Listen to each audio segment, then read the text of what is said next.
Welcome to the Michele Roy Show. Hello and welcome to another Michele Roy Show. I'm delighted to have a special guest today, someone that has gone through a lot of adversity, but made sure to turn all of that into something positive. So with us, we have a beautiful guest, Alesia Briggs, and she has spent since age 19 dealing with health challenges. And my friends, if you want to find someone that has fought through a lot and have navigated all these challenges that we know how it is, how difficult it is, well, I'm really, really excited for you to hear what Alicia has to say. Alicia, you're very welcome to the show. Thank you so much. I'm really excited to be here and to talk today. Alicia, could you tell us a little bit more about your life? So, when you first got diagnosed, back when you were 19 years old, that's a long time ago, but Yes, it was. Yeah, so I think the where it all started was actually my senior year in high school, and I had a very common illness or injury, shin splints. Anyone who has played sports, it's something that is very common for people, but mine shifted from just having shin splints to my legs turning purple, swelling double their size. I spent about 2 years of being highly, I would say, over medicated, probably over 25 pills, multiple procedures before I ever even got the diagnosis at 19. So it was a really, really tough time. wow. Especially as, as a young teenager and you're seeing it's physically, you're seeing something, but you didn't really have an actual diagnosis for a while. How was that for you? I think that was one of the hardest moments. Even still today, I've been through so much, but still going through that, not only at a young age, but I think for anyone, when you are constantly going to medical professionals and being told uh, they don't know what it is, Mm, and there's questions of, are you creating it yourself? I think one of the issues with chronic illness is it's not always seen. And so while my legs were always screaming in pain, they weren't always purple. They weren't always double their size. And so I think having the thoughts that it was psychosomatic, mm, that putting that weight on me that I was creating it myself, put a lot of just guilt and a lot of emotion and feelings that I didn't know how to handle. And especially trying to handle it with three sisters and a very athletic, competitive family. It was definitely from an emotional perspective, one of the mm. hardest moments in my life where I definitely isolated myself. Yeah. And I think so many people end up doing the same thing because we feel, could it really be us causing all this amount of pain? But you actually had something physical, like you're saying your legs were swelling, so they could actually see it, yet they didn't know what it was. And it's just that brushing off, isn't it? And going from one specialist to the other specialist. But what made you continue in the fight? At that point in my life, it was my parents. Okay. I had incredible parents and I'm super blessed. And that's, all throughout my book, I talk a lot about advocacy. And in those moments, my parents advocated for me. And this was the world before internet, right? So even Mm, before they really knew how to, um, they were just so determined to find an answer and not give up. And they leveraged their ecosystem and friends and other family to ask them, like, who else could we go talk to? mm, And I still think to this day, the fact that my parents didn't have guilt in asking for a second opinion good. is what truly saved my life. And I think it's something that I have brought through the rest of my life of, if it doesn't feel right in your gut, you know your body, there Mm, is nothing wrong with getting a second opinion. There's nothing wrong with getting a third opinion, right? If you, yeah. depending on where you live, if you can afford it, because I know every health system is different, getting those opinions from different specialties, I think is Mm. absolutely critical. But having my parents be my advocate when I couldn't advocate for myself at such a young age was the absolute thing that kept me going. Oh, that's so important to have that support system. You were a type A personality, right? You're saying Absolutely. competitive. Yep, absolutely. So for them, it's probably even like there's something wrong. She's saying there's something wrong. There probably something is wrong. And it's so nice to be able to have that because a lot of people won't have it, right? They feel like they are left alone and they're trying to push saying, look, this is going on. I know for myself, my struggles have been also the same. for me wasn't visible, especially TN wasn't visible, but that pain was so intense, so relentless. You're saying there's something on here. What's going on? I'm not quite sure, but even for going to different doctors, it can be very disheartening. And Yeah. what was things that you did right in the beginning to help you? I mean, you're probably in this envelopment of frustration and trying to understand what's going on, but did you have anything that you did during that time to help you just keep going one day at a time? Yeah, absolutely. I mean, I think a couple things. For me, music was very, very helpful. I think there were moments where I needed to listen to music that would calm me and calm my spirit. And so listening to gospel music or listening to, more softer toned music. And then there were other times where like I just needed to cry it out. And I'm not a crier, I'm not an emotional person, but there were some times where there were just like I needed to just lay there and be able to be in my emotion. And so I think music played a major role in me being able to stay strong and just stay present, I guess. Mm. The other thing I do talk about my faith, whether, you are a religious person or not. I think faith for me was a really grounding piece. And it wasn't necessarily, I'll be honest, I had a really hard time going to church. Going to church was very difficult when I was going through it. Number one, I was so highly medicated and I was in so much pain, and it was a very emotional experience. So for Mm. me, when I say faith, it was more I had Bible verses that I could repeat and that helped me, get through it. I think the other thing too is really just I had a quote book that my dad had given me, and I would write quotes every week and I would put up a new quote every week to just try to keep myself on the positive Mm. side. But that a lot of that was back before I started doing even therapy. Okay. I wasn't exposed to therapy yet at that time, and therapy wasn't a thing that was talked about in my family. And so I think that was kind of an interesting change and shift too later on in life. So, yeah, I think that's so amazing that those small little things that we do can really help build us up and keeping a positive frame. Our mindsets are so important to keep us moving to the right direction because it can be very disheartening and very challenging. So, for our listeners out there, these are just small tools as well. And we're going to be unpacking a lot more that you can apply as well in your own personal lives. You said it took about 3 years for you to get the diagnosis. Is that correct? Yeah, yeah. It took about 3 years for me to finally get a diagnosis. In the chronic illness and chronic pain world, I think what one of the things that is so, I don't know if it's interesting, mysterious, or shocking to me. I'll take all three, because I actually went to work for the company who, and I know we'll get there, but I went to work for the company of the product that actually ended up to me saving my life and changing my life. But so many people don't even know that pain management physicians exist. So Mm. many people don't even know that there are specialties for chronic pain. And so I think, that was one of the biggest things was the uncover of when we finally went to one of the newer doctors and they suggested going to try this pain clinic. Mm. And that was the unlock for us, right? But that was probably doctor number 20, right? Even after going to the esteemed Mayo Clinic, they didn't even know. But it was because I was in more of the orthotic or orthopedic wing, Mm. right? So I think that was like one of the really big unlocks for me was going to find that actual specialty. Yeah. So if you can give us a little bit of explanation of what your diagnosis is so that the listeners will understand a little bit better as well. Yeah, absolutely. So my diagnosis is CRPS or RSD, reflex sympathetic dystrophy, I think is what it's known as now. And basically my nerves overfire. So something as simple as the wind, something as simple as the barometric pressure changes in the weather, anything touching my legs would absolutely set them off. It felt like somebody was taking an ice axe and hacking away at my legs all Mm. the time. So it's like a 42 out of 50 on the pain scale, which is higher than childbirth. So to kind of put things into perspective.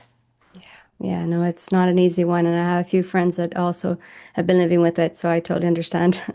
It's Yeah, really, really challenging. And I know with myself with TN as well. So all of us with nerve pain, it is Yeah. difficult, and people will look at you like, we look fine.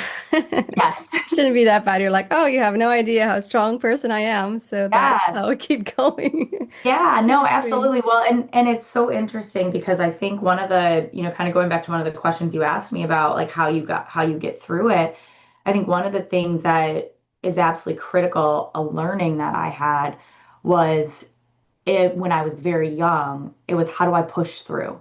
How do I still do all the things that I want to do? Mm. And as I've gotten older and more mature and worked through a lot of it, the way for me to be successful is now what does success look like today? What does success look like with what is critical and what matters to me today? Not my laundry list of things, because that's not reality for me anymore. Yeah. Right. And so, what matters most? Is it getting my kids to school? Is it being able to get an email out for work? Doesn't mean I have to do it at work, or can I do it from bed because I don't have the energy or the capacity to do that today? Right. So, I Mm. think just changing our perspectives too of what success looks like, what quote unquote pushing through actually is, and what that, the impact of you constantly trying to live up to who you used to be or who you thought you'd be versus who you are today. Yeah, that's very important. And thank you for bringing that up because we kind of hold ourselves back to that standard. Exactly. I want to go back there, but actually, no, you are where you are right now, and that's okay. Moving forward, how we can live the best life still with what we have, right? And that I think is honoring each part of us, which is so important. So, when after you got the diagnosis, what was the first surgery that you had to do? If you can explain to us a little bit about it. Yeah, yeah. So, well, interestingly enough, the first surgeries I had to have were actually just procedures of like spinal cord blocks. And so, injections, anybody in the chronic pain world knows all about injections, right? I see you Yeah. nodding too. Like, yeah, I get it. And so I think going through the process in the US on the insurance processes and all the Mm, different steps you have to take. So there were multiple procedures that I had to take leading up to my actual surgery of the product, the spinal cord stimulator that I had implanted. That ultimately is what I was able to get implanted and absolutely changed my life. But I will share that, and I've had many conversations. I know you said you have friends who live with, nerve pain as well. I hated the machine when they first mm, implanted because in my head, I thought I had to have the device turned up. So, what the device does for anyone listening is it's like two little angel hair spaghetti wires, basically, that are inserted in your epidural space, so along your spine. And it sends an electrical signal into your spinal cord. And so, wherever it's programmed for, you feel vibration in mm. place of your pain. And it kind of stops where your brain feels it. It's kind of like if you're getting a shot, and you pinch your hand or you pinch your leg, you feel the pinch instead of the shot, right? Yeah. So it's that kind of mentality. But in my head, I thought I had to have the vibrations turned up to the level that my pain was at. Mm, So, but then that actually ended up exacerbating and making my pain way worse. So, thankfully, there was a representative who really talked me through trying out different options and convinced me to, try it really low and slow and just try to feel really low vibration. And I had almost an instantaneous relief of pain, mm. probably down to, like went from a 10 to, a 4, a 3 or 4, which Wow. was absolutely life changing. Like I felt like I could breathe for the first time in, almost 5 years. Wow. And it doesn't work for everybody. I'm so happy it did work for you. Yes, And yes. it's that part about just keep looking for situations and solutions for your personal life because everybody will affect it's affected differently. Our chemistry is so different in our bodies and how we can accept or the machine be accepted or not accepted. We just really have to do the research, focus on it, and Absolutely. then try it. It's a lot of trial and error, but I'm glad it worked for you. That's Thank very you. good. Yeah, I mean, and to your point, I did go to work for the company who implanted me, and you're absolutely right. I saw many people who it worked for and others who it didn't work for. And I think to your point, ultimately in writing my book, there's another page. Like that is what I wanted people to take away from the book is that there are other options. There are different things, and there may not be other options that you see today, Mm, but there will be something else. The medical field and the medical space is changing so rapidly. There is always a what if. What if there's a new doctor? What if there's a new mm, diagnosis? What if there's a new treatment? What if there's a new medication? And I share that because yes, the implant did work for me, but my pain disorder spread. And I also had to try to find another option because I didn't want to have another surgery. And so I actually ended up doing ketamine infusions. There's another option, right? And that didn't exist when I had my implant done, 4 years or 5 years prior. So, I mean, ketamine existed, but in a very different way, right? Not in a treatment way. And so I do think that it just goes back to where we started with advocating for yourself and asking those questions. And if you still aren't feeling like it's working for you, being able to ask what else, and if the doctor you're seeing doesn't have another option, is Mm. there another specialty, even subspecialty, that you can go and ask if they have options, if there's a connection there? I think things are changing very rapidly. Yeah, for sure.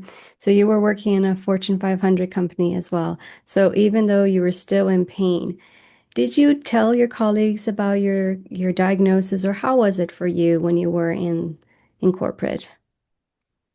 So I don't tell colleagues even today. So and it's even today I don't. I have also had two heart attacks, and I think that there's a couple of things. One is if I am if I am working for a leader who I trust and who I have built my credibility with, meaning, and I've even just recently, I'll just share, I've had 8 new leaders over the last 6 years. So I know something about working for new leaders, right? I think it's just the world we're in right now. Yeah. Um, and if the leader I know understands that I'm going to deliver and I'm able to deliver my work, then I will share, that, hey, listen, like I've got these doctor's appointments coming up, or, there may need to be days where I'm working from home or different things, and I'll share more. But I do think that there is the level of building that credibility with them before sharing more about your medical history. I think that that is something that is important and something that, especially if you're dealing with medical illness, thinking about how you can ensure that they are still seeing that, you're meeting what you need to deliver, Mm. um, while offering yourself some of that grace. Yeah. Um, and one other point, though, I do just want to make on that too, because I do find that a lot of my friends and colleagues and people who I coach, because I do executive coaching, those of us with chronic illnesses, sometimes I do feel like we try to overprove ourselves. Yeah. And so we set deadlines and set expectations on ourselves. And so I think just being very honest with yourself, and it goes back to our conversation of what is true today. Mm. What is true that I need to get today? Is it a project update, right? Is it these 3 meetings that are really critical, but maybe I'm going to need to take a rest this afternoon and I can Mm. get back online and do some work later? But being very real about what is actually due, what is actually deliverable today versus trying to just overachieve and do all of the different things because you're trying to make up for something that's in your head. No, absolutely. We're always competing with ourselves. Yes, yes, And exactly, and then we're exactly. running ourselves ragged at the same time. And even the fact that you're saying there about your two heart attacks and going to the doctors, they didn't believe that you were having a heart attack. Could you explain a little bit about that? Yeah, so the first heart attacks that I had, well, the heart attacks that I had, the first cardiologist that I went to see, um, she definitely was supportive. Like she understood that I had heart damage, but it was more of she hadn't seen the the style of what happened to me, meaning like the pattern of what was happening to me. Mm. So and so it was more of like brushed off, I guess. Like she was more so just like you're just having artery spasms because that is something that is more common than I think people realize. And so it was more of a, like you're just having artery spasms. Let's, I will give you this medication protocol. We don't know why, we don't know what's causing it, but you can just take nitro and take these emergency medicines every time it happens.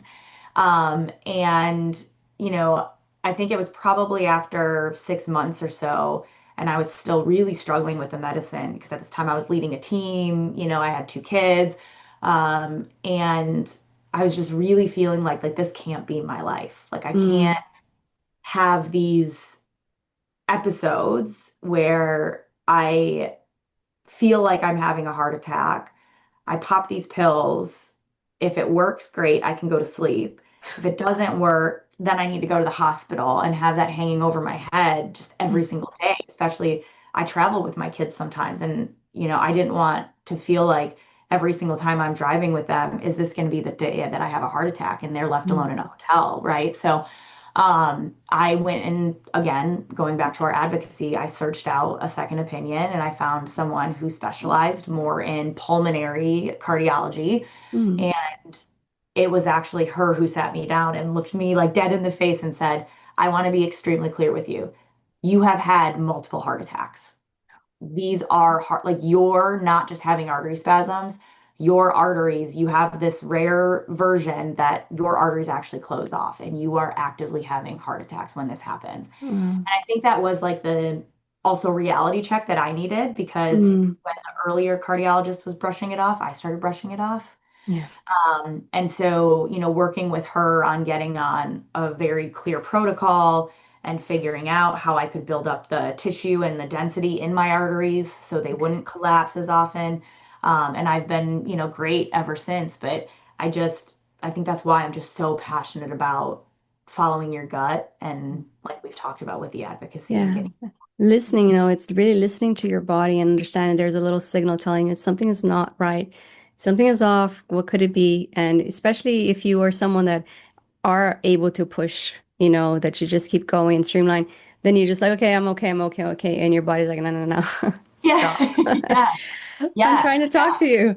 right, And right. especially when your body can take so much pain, right? It also, after a while, it does affect all different organs as well. And these are things that people don't usually realize.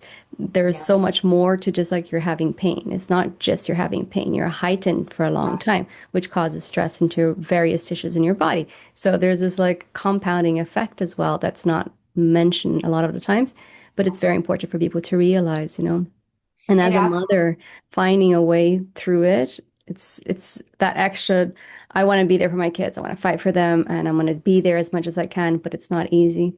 And if you want, bring us back to what made you write your book, first of all. Yeah, I want to make one point because I think you just said something that is so critically important. The cortisol, the Mm. stress, the inflammation, and one of the best decisions that I made was actually finding a functional health physician Mm. because as a mother, especially as a woman, as you're getting older and if you are living in chronic pain, your inflammatory responses running nonstop probably also have your hormones out of whack. Yeah. And that was one of the biggest learnings. No one in my family, no one in my ecosystem talks about hormones. And that was absolutely game changing for me across my pain levels, across Mm. my heart condition, across everything was really working with a functional health physician to get my hormones under control. Because you just hit the nail on the head with that. It impacts your entire body and it's an entire system. So thank Yes. you for No, sharing. thank you. Yeah, no, absolutely. So I think, for me, I have tried to write my book.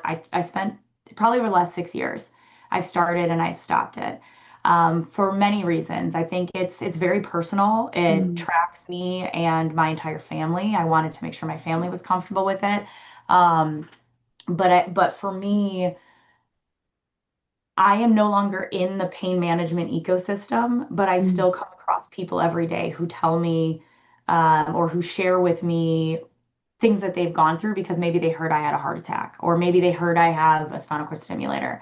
And every one of those conversations ends with them telling me, oh my gosh, like I thought that was just me.